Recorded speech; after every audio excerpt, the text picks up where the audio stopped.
on? It's Kevin Magpie 24/7, and I know yous are all good, but Tottenham Hotspur 1, Newcastle United 2. Fucking brilliant. What a performance last night. I kind of quite grasp what what's happened yesterday. What a performance by Newcastle. I mean, Tottenham had won, I think, 10 games in a row in all competitions at home and look quite like formidable at home. But honestly, Newcastle were absolutely amazing. They were just absolutely class. It's one of the best performances of this season, and I think by Newcastle's high standards this season, that's quite something. Um, Newcastle from the start were just they were up for it, fearless. Like Tottenham's a hard place to go, but it just seems like we've got mentality monsters in this team. Like like Eddie Howe went with a couple of changes. Joe Linton came in instead of Murphy from the start. It was a transition between Willock and Joe Linton, who was playing on the right. Um, and it seemed to work wonders. We played really well. I think Tottenham had the best of the 10 minutes because Son had a chance and Kane had half a chance. But other than that, they didn't really get a look in until they scored.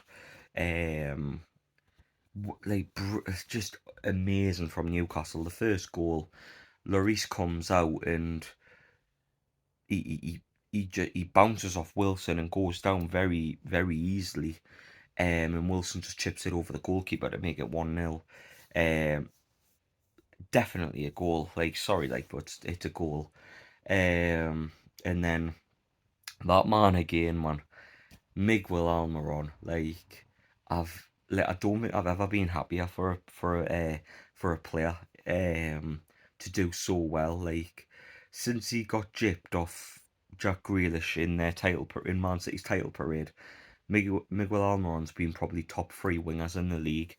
It's insane how well he's done. Um, it's just been this season. I think he's got five in his last five and six this season. Um, and it's just like he looks so much more confident than he ever has.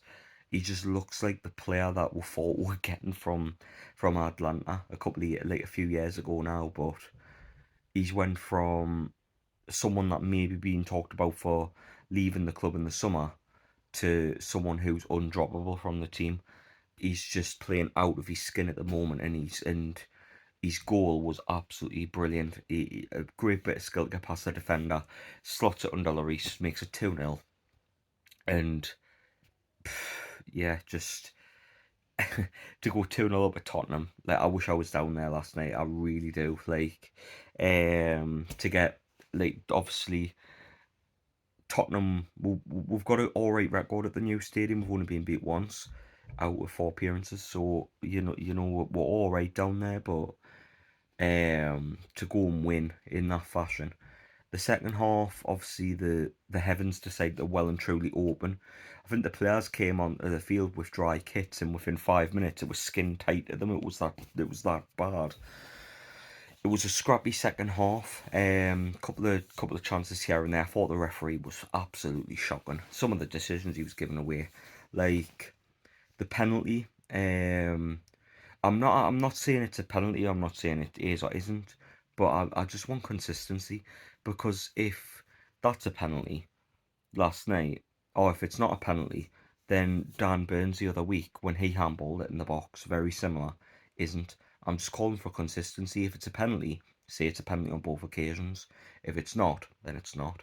Do you know what I mean? Like, it's only fair that you do that, and like the lack of consistency among the Premier League referees is shambolic. Um, but we managed to see the game out. A minute later, obviously, Kane scores from the free kick header at the back post. Um, but the 10 minutes after, obviously, the crowd get behind the team, and we'll manage that really well. I mean, Sven Botman, Fabian Schär, Dan Burn, Kieran Trippier, Nick Pope. What a defence! Like, it's an insane defence. Like, obviously, Nick Pope milk the clock as much as he could. That was one letter from sounding really bad, but but but like, whatever way he swings, I don't really care. And he did his well to waste. He did really well to waste time and frustrate the home crowd as much as he could, and Harry Kane, who was shouting at the referee at any given opportunity. Um, but we managed to see the game out and pull away with with a 2-1 win. But to win away to go into the top four is insane. I mean, this time last year, Newcastle were bottom of the table, were 5 points from safety. Eddie Howe came in, walked down those steps at Brighton, oversaw a 0-0 draw. Sorry, a 1-1 draw. Sorry. And a year later, we're sitting in fourth in the table. Like when we got taken over, obviously, like we're looking up because obviously the new owners were like, we want to be here in 10 years and whatnot. It's one year and we're in the top four. And I know Man United and Chelsea have games in hand, but for Newcastle to be in the top four after 13 games, it's nothing short of miraculous. It were 5 points from safety this time last year. It's insane, like how well of a job Eddie Howe's done. And I know money's being spent, but I seen an amazing tweet last night. We're back four, cost less than Harry Maguire. We're midfield, cost less than Anthony. No, I think that's wrong actually. It's Bruno Fernandes. Our midfield cost less than what Bruno Fernandes was paid to Man United, and our front three is less. The front three that played yesterday is less than what Man United paid for Anthony. Like, money's being spent, but we're not like massively overpaying for players or anything like that. I think the only player we've overpaid for since the takeover, to be honest, is Chris Wood. That's the only one we've overpaid for. But other than that, it's shrewd, good signings. I mean, Sven Botman is an amazing defender. Bruno, man, what a bloke. His fiance gave birth on Friday, hadn't slept, and on no sleep for 2 days, decides, you know what, I'm gonna go and run around Tottenham's midfield like it's nothing, and that's exactly what he did. He's just he like my dad says to us yesterday, like the best player he's seen of all time is Tony Green for Newcastle, and Bruno Guimaraes for him is level on par, and that's like all my life. One thing my dad said to me is Tony Green's the best player he's ever seen, and for Guimaraes to be on that par with him is mental. Guimaraes is definitely the best player I've seen for Newcastle.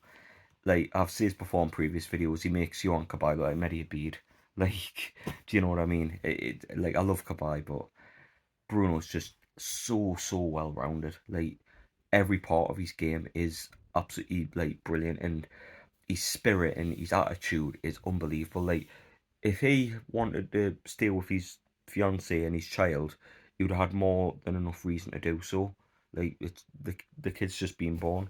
Congratulations, Bruno, on baby Matteo, on in his little Newcastle kit. It's mad, but like it's just like he would be more within his right to stay with his fiance and child, but came down to London and played like that.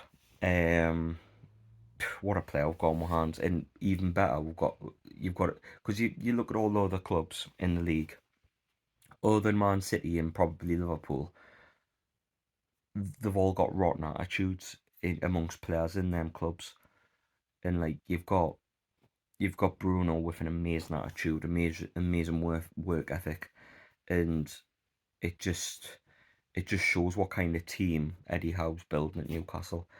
A team full of fighters, players that work hard, players that believe in the cause, believe in the club.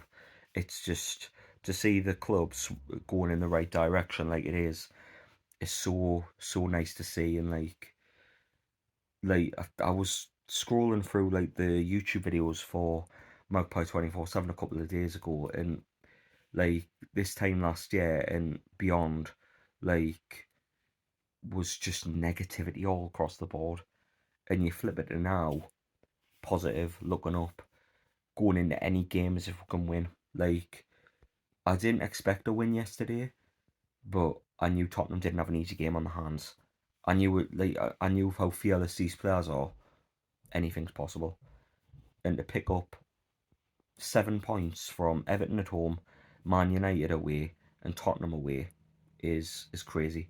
Any Newcastle fan would have snapped your hand off for 4 points, and we've managed to pick up 7. It's mental. Like, and we're in the top 4. It's fucking lush. It's great to see all fans on side, all fans connected with the club again. It's lush to see. It really is. But I'm gonna go. Get your comments in. Let us know how you feel about yesterday. It's fucking amazing, like what this club's become and what it can become in the future. Get your comments in. Who's your man of the match? I'm going to say Bruno and Botman. Shea played well too. Shea's just different player since Eddie House came in. But get your comments in. Leave a like. We're trying to get to 1,000 before the end of the season, and we've seen a massive growth in the last couple of weeks. So we're getting there. We're getting there. 1,000 subscribers by the end of the season. So fingers crossed. Hopefully. But yeah, I'll stop waffling now. Lovies and leavies. And I'll catch you on the next Magpie 24/7 video. Says that, everyone. Well, I had to have my 2 pennies worth in as well. How's everybody doing? Paul from Magpie 24/7, out and about in the van, and yeah, I'm still pinching myself. I can't quite believe it. A year on, what a year! What a transformation! Not 2 minutes ago, involved in scrapping and fighting for our lives, balls deep in relegation trouble we were. And a year on, we're now 4th in the Premier League, 1 to beat all season, and that was a fucking travesty of justice. That was courtesy of refereeing in Anfield for you. And yeah, the transformation is absolutely amazing. And you're talking about, people are talking about and they're throwing around, well, they've spent money. Every fucker has spent money. The rest of the teams in the fucking league have been spending money for over a decade when we didn't have the fucking loan fee for Chowdhury at Leicester. So let's put that one to bed. Let's also put it to bed that Newcastle are just buying this. When you look at our defence yesterday costing less than a Harry Maguire, it does put it rather in context. 3 games in a week, Manchester United, Everton and Tottenham, 2 of which away from home. And you know, you're coming out there with 2 victories and a draw. And to be honest, looking back at the draw now, you'd say that we were unlucky in that game as well, and we certainly deserved more than Manchester United to get the victory out of that game as well. The football has been on a different level. This is what training, preparation, believing in the players does. This is what a full season with a coach like Eddie Howe does, as opposed to fucking Mr. Bacon, Stevie Bastard Bruce. This is what having competent people, competent executives running the club, compassionate and care and ownership. This is what it does for a football club. Amazing. And you know, we've had some difficult games in this initial run, and we could end this first part of the league campaign in a European place.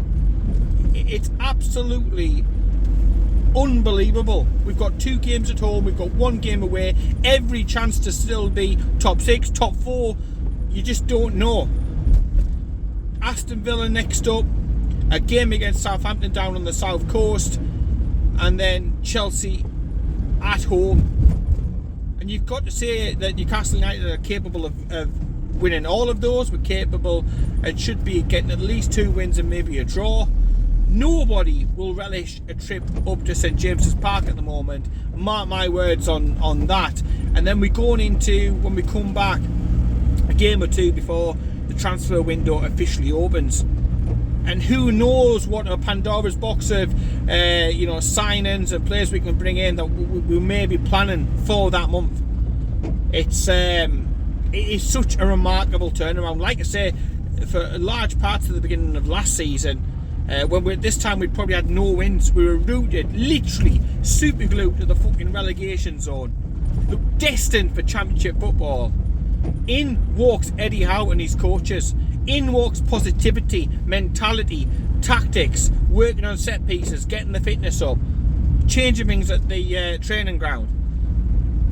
And the results were just paying off now.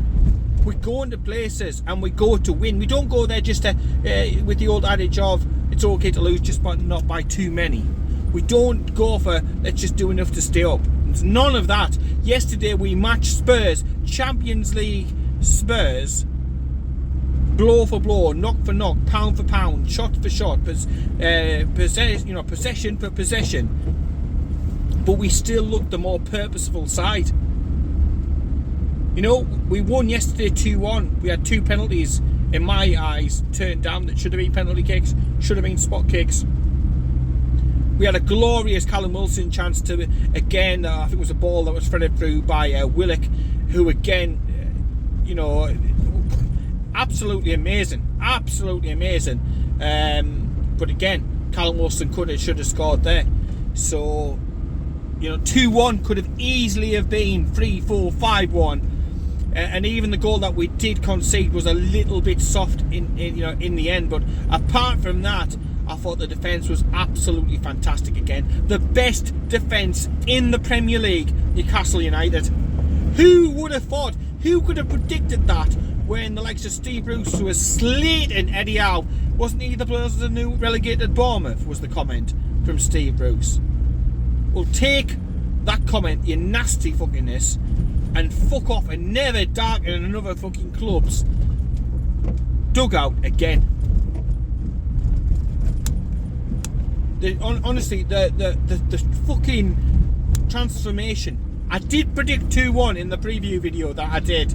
I said my heart was saying 2-1. Head thought it could well be a draw, but we went with 2-1 as a prediction. It was 2-1 in the end, and it was the perfect away performance. These have not lost in front of their fans this season. I think it's last time they lost at home was something like April.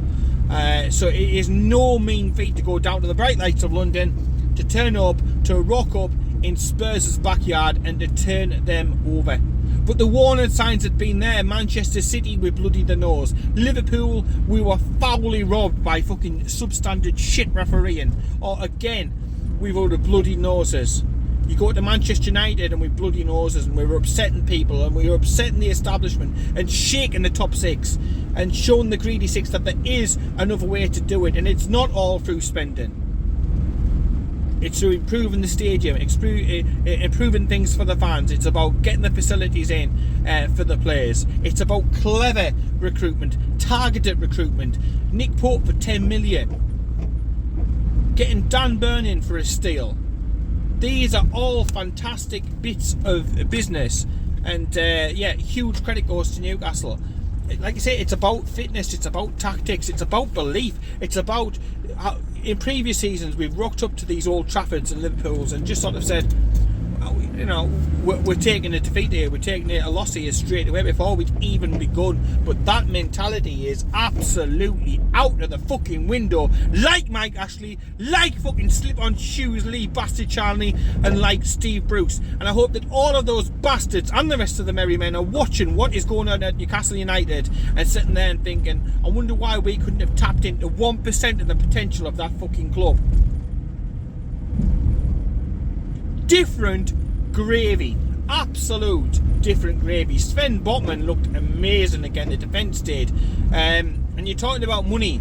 Fabian Schär, 3 million quid. Oh, that is it. And you look at some of the other calamities, your Mings of the world and your Maguires of the world, and how much these players cost. And yet Fabian Schär is rocking it up week in and week out with stellar performance after stellar performance. We're doing all of this as well without over £100 million worth of talent.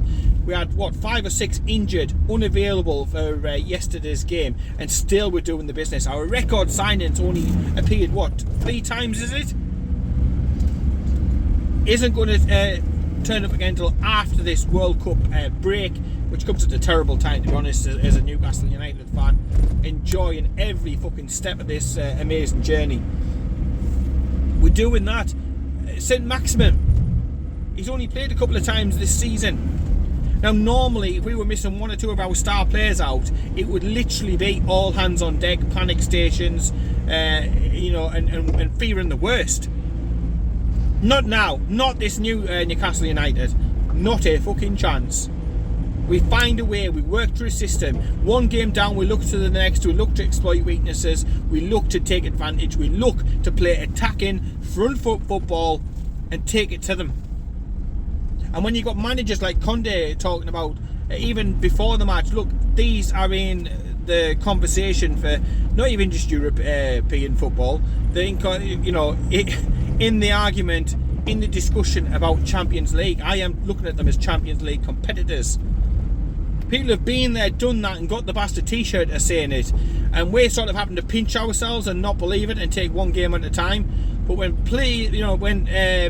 managers like that are saying such good things, ignore your fucking Jamie Redknapps and stuff like that, the people who've got the fucking massive agenda and massive chip on the fucking shoulders, these Jason Kunjis of the world. Ignore those bastards. People who are just seeing it as it is, people in the game, current managers, know that this beast has been awoken. One defeat all season. Aston Villa are up next, and with the greatest respect, we should be beating them at home at St James's Park. It's unbelievable. It is absolutely and utterly unfucking believable the way that this season has figured out. But I was just there in shock, belief, celebrating. I've watched the game back. I don't know how many times the missus is getting annoyed with me watching it back already. But honestly, for so long, and how much we as a fan base have suffered, you've got to enjoy moments like this, and our club is on the way up. I didn't think in a month of Sundays we'd get anywhere near this for 3-4 years into the project, because it takes time to build that squad up, move players out who've been here since the championship days and so on and so forth. But instead, what Eddie Howe is doing, rather than looking at that, he's improving the players that he's got. He's improving the stock that he's got. He's getting a song out of the likes of, Jacob Murphy's and stuff. And it's just absolutely brilliant. Look at Miggy Almiron. I think 5 goals. His first 5 goals took him 60 odd games. He's now scoring them every fucking week. And I think he's behind Santa Cruz in Premier League Paraguayans, most goals and stuff like that.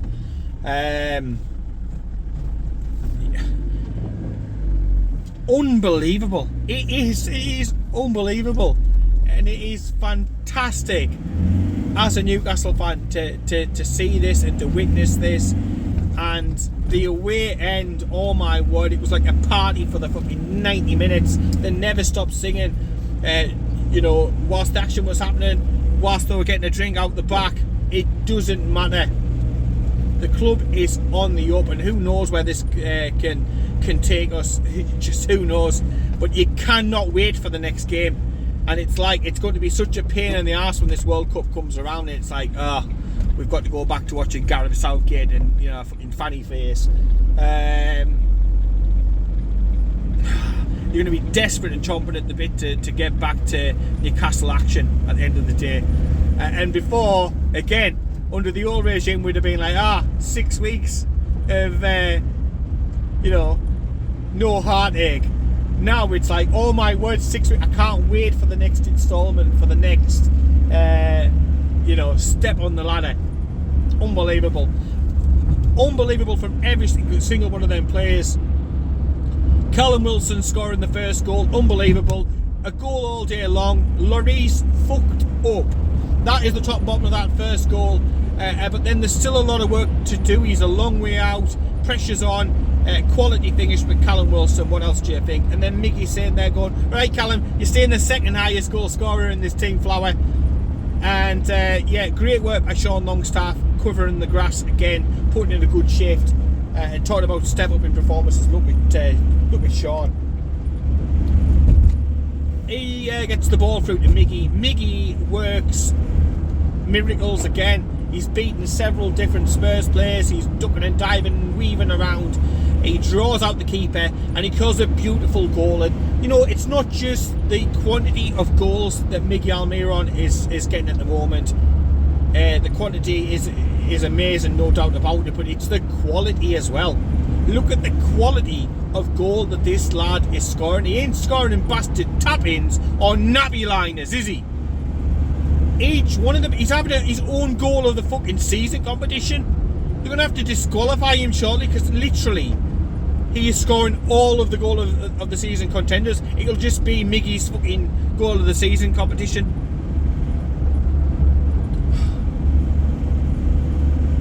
Players who you just thought were dead and buried, who needed to be moved on, who had no future at the club, are playing fantastically well. Sean Longstaff, it must be said, the energy and the work rate that he's getting through at the moment, and the dedication to the cause. You know, he's one of those unsung heroes who come on leaps and bounds. That's before we get to the Joe Lintons, who I thought was fantastic. Again, swollen knee, doesn't matter, fuck it, strap the fucker up, get me out there. Bruno, no sleep in 2 days. Just become a dad, and I know what that fucking feels like. And he's bossing the entire Spurs midfield. And again, it just comes back to that, you're flabbergasted, you're amazed, it's unbelievable. Newcastle just don't seem to look at the negatives. The injuries, players out, who's missing. They just get people to step up. It's all about, right, the next person steps up, steps into the machine, works into the system, and off we go again. Brilliant, absolutely fantastic. Newcastle United 4th in the Premier League, and a game against Aston Villa at St James's Park next is up on the agenda, and I can't wait. I cannot physically wait for this game. They've got now nearly a week off to be able to recuperate, because those lads gave 100%. Everyone coming off that pitch had gave 100%. You cannot say, not even a Spurs fan could say to me any different. But Spurs will be sitting there and enviously looking at us, because I just thought yesterday we had the better midfield and better defence, and it comes down to systems, moments, decisions, and that sort of thing. You know, yes, they are a very talented squad, playing in the Champions League, doing well in the Champions League. But Newcastle, solid at the back, best defence, a great midfield, and when he's fit, Callum Wilson. There's few better in this league, and if they're picking purely upon skill, and if he can stay fit, he has to be a contender for the World Cup. I know there's a lot of competition behind Harry Kane for the England stuff, but fuck me, Callum Wilson is fantastic, and he's certainly got more minutes in this week that we've just done than what I thought he would as well. So hopefully that's a good sign and a good thing for weeks and months to come, that he is staying fit. And we've said maximum not a million miles away, and then with Isaac available after the break, again, the possibilities are absolutely fantastic, and that's before the checkbook comes out again. So yeah, it's easy for everybody else just to say it's because of the money, because of the takeover and stuff like that, but yeah, it just isn't. It's not bad for a bloke who relegated Bournemouth. Is it, Brucey, you cabbage-eated cunt? Anyway, I want to get back to work, be smiling away for the rest of today, no doubt about it. But in the meantime, subscribe to Magpie 24/7. Keep supporting us as we try and get the YouTube account over 1,000 subscribers. That would mean a heck of a lot to myself and Kyle and the rest of the lads who help us out. So yeah, in the meantime, take care, keep it tuned, enjoy the fucking hell out of what we're doing at the moment. Eddie's Champions League, Jason Max. Over and out, and I'll speak to you later.